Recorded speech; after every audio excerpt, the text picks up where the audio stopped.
Alors nous sommes ici dans un endroit qui interroge beaucoup de Bordelais par l'originalité de sa structure et de son architecture. Nous sommes ici dans la serre de l'EHPAD Aimé Césaire et vous avez derrière nous le boulevard Alfred Danet. Si nous sommes ici, c'est pour parler ensemble. Bonjour Philippe Dort. Bonjour Corinne Guillemot. Bonjour Clémence Lavaux. Nous sommes ici pour parler de Silver Economy ou économie des seniors. C'est une économie en pleine expansion. Le 17 février dernier, Michel Delaunay, ministre des Personnes âgées et de l'Autonomie, a été la marraine d'une nouvelle structure du groupe Colisée, Onella. Alors le groupe Colisée, Philippe Dort, c'est un groupe aquitain, c'est un groupe bordelais, c'est un groupe bacalanais et c'est un groupe en pleine expansion à l'international. Quels sont ces atouts majeurs de développement sur le territoire ? Oui Corinne, si nous sommes là, ce n'est pas un hasard. On aurait pu aller dans d'autres établissements. Il n'y a pas que Colisée Patrimoine, il y a des associations aussi qui s'occupent des personnes âgées, il y a d'autres sociétés. Ici, au cœur de ce premier canton, nous avons des structures qui sont en pointe au niveau national et international, et notamment en matière de Silver Economy. Donc le groupe Colisée se trouve installé au niveau de son siège social ici à Bordeaux-Nord. Ça, c'est sa dernière réalisation, l'EHPAD Aimé Césaire, mais aussi ils sont très en pointe pour les nouvelles technologies qui permettent aux personnes âgées, qui sont de plus en plus âgées, nous allons être nous de plus en plus âgés, nous gagnons 3 mois de vie tous les ans, eh bien nous permettre de rester à notre domicile le plus longtemps possible avec des nouvelles technologies comme la mise en œuvre de ce système Onella qui est absolument révolutionnaire. Avec ce système interactif, la personne est en lien permanent avec sa famille, avec ses soignants, avec le secteur médical. C'est quelque chose où toutes ces pratiques sont mises en réseau et permettent à la personne de ne pas être isolée et de pouvoir alerter sur des sujets divers, notamment de sa santé. Il y a également ce qu'on appelle des conciergeries où la personne peut demander et on lui envoie un coiffeur, une coiffeuse à domicile pour faire sa coiffure. Si par exemple une aide-soignante ou une personne qui s'occupe de faire le repas, des auxiliaires de vie, se rend compte que le monsieur ou la dame n'a pas mangé alors que son état ne paraît pas particulièrement inquiétant que ça. Immédiatement, en appuyant sur des touches spécifiques, eh bien, la personne, l'aide familiale, va alerter les enfants, alerter le médecin, alerter tout le réseau qui fera ce qu'il faut pour qu'il y ait de prise en charge rapide de cette personne. Effectivement, vous l'avez souligné, Philippe Dort, en 2030, 30% de la population des Aquitains aura plus de 60 ans. Donc effectivement, ce sont des critères qui ont permis à la région aquitaine de devenir Silver Economy, d'être pointée parmi les régions françaises susceptibles de pouvoir obtenir ce label, puisque c'est bien de cela dont il est question. Quelle retombée ce label permettra-t-il d'obtenir en termes d'impact d'emploi, en termes de croissance sur la région aquitaine ? Là, je parle au conseiller régional. Oui, la Silver Economy, d'abord, ça concerne énormément de choses. Je viens d'inaugurer il y a quelque temps, à quelques centaines de mètres d'ici, la rénovation totale d'une école d'aides-soignantes.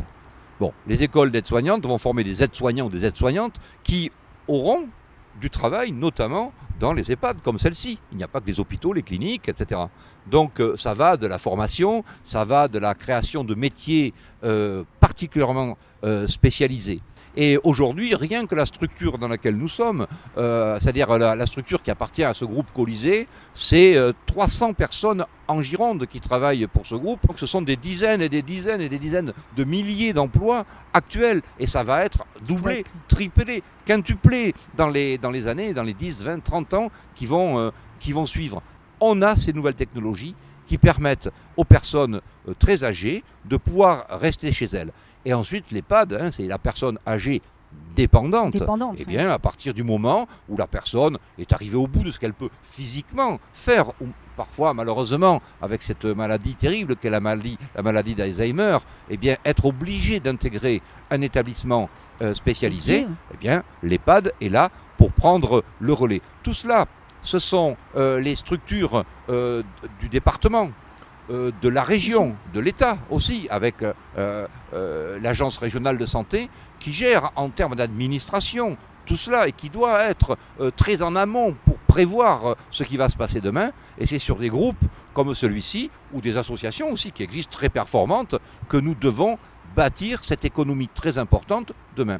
Donc c'est un élu plutôt très optimiste, heureux et optimiste, qui me répond aujourd'hui. Moi je suis, écoutez, on est tellement assaillis de choses qui ne sont pas toujours vraies sur l'état, la santé de notre économie. Moi, qu'est-ce que vous voulez ? On est à 100 mètres de la SAFT, 450 à 500 ingénieurs, techniciens et ouvriers, et nous sommes au cœur d'un EHPAD qui appartient à un groupe qui se trouve au cœur du premier canton, qui emploie quasiment, pas tout à fait, 3000 personnes en France. Moi, je suis heureux que dans ce canton, dont j'ai l'honneur d'être le conseiller général, eh bien, je puisse valoriser ces personnes qui sont là pour développer l'économie de notre pays, pas uniquement de la région Aquitaine, de la Gironde et de Bordeaux. Bien sûr. C'est beaucoup plus important que cela. Eh bien, c'est au cœur du premier canton, dont j'ai l'honneur d'être le conseiller général. Comment voulez-vous que je ne sois pas heureux que ce soit ici ? Alors, peut-être un petit bémol, il y a 32 lits d'un EHPAD jugé obsolète qui risque de disparaître sur votre canton justement et encore plus précisément à Bacalan. Oui, c'est un coup dur parce que cet EHPAD, qui est très bien géré d'ailleurs, mais arrive à être obsolète parce qu'il n'y a que 32 lits, ce n'est pas suffisant pour être rentable. Et il y a énormément de travaux de normes à mettre en œuvre aussi. Et donc la structure qui gère cet EHPAD veut récupérer ces lits pour les mettre dans un établissement qui n'est plus à Bordeaux pour avoir le nombre de lits dont elle a besoin. Oui, mais loin de Bacalan du coup. Mais si ces lits sortent de Bordeaux, au-delà de ça, voilà. On ne peut pas les récupérer dans Bordeaux parce qu'on considère que Bordeaux est suffisamment doté en lits. Mais je suis en train.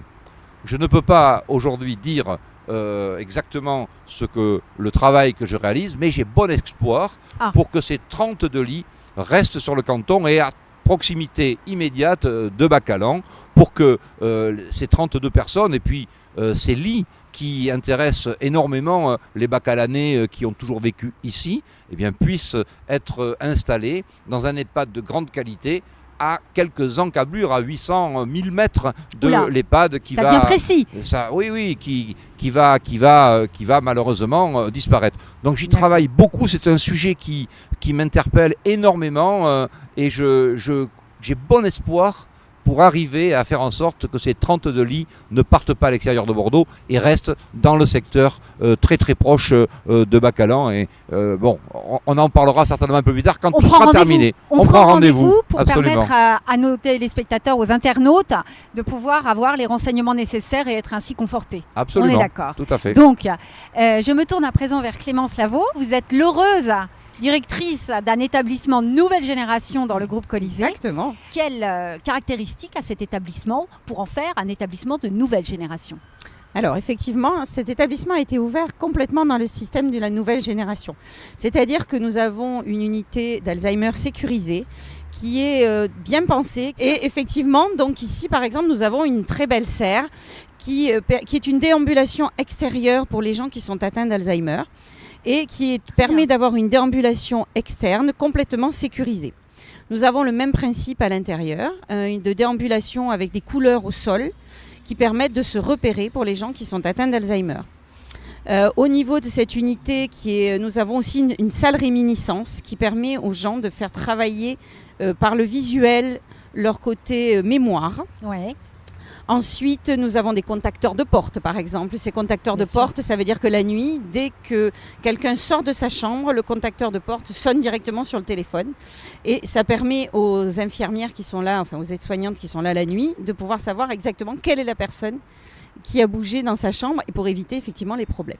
Alors, on parlait tout à l'heure d'impact au niveau du tissu économique, en taux plein, puisque vous êtes ouvert que depuis 2 mois, oui. En taux plein, cet établissement permettra l'embauche, en tout cas l'emploi de combien de personnes ? On sera au-delà de 50, je pense.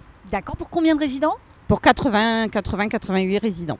D'accord, donc c'est un établissement qui va permettre de nouvelles embauches. Absolument. Sur un canton qui est lui-même au cœur d'une région et au cœur d'un département qui va être nos Silver Silver Economy. Silver Economy. Donc là, vous avez, vous ici, l'exemple même de ce que peut être l'avenir dans cette filière. Absolument.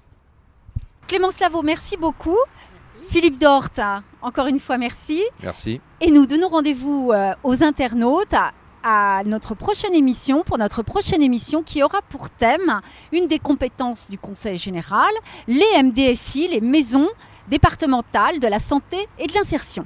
Merci beaucoup.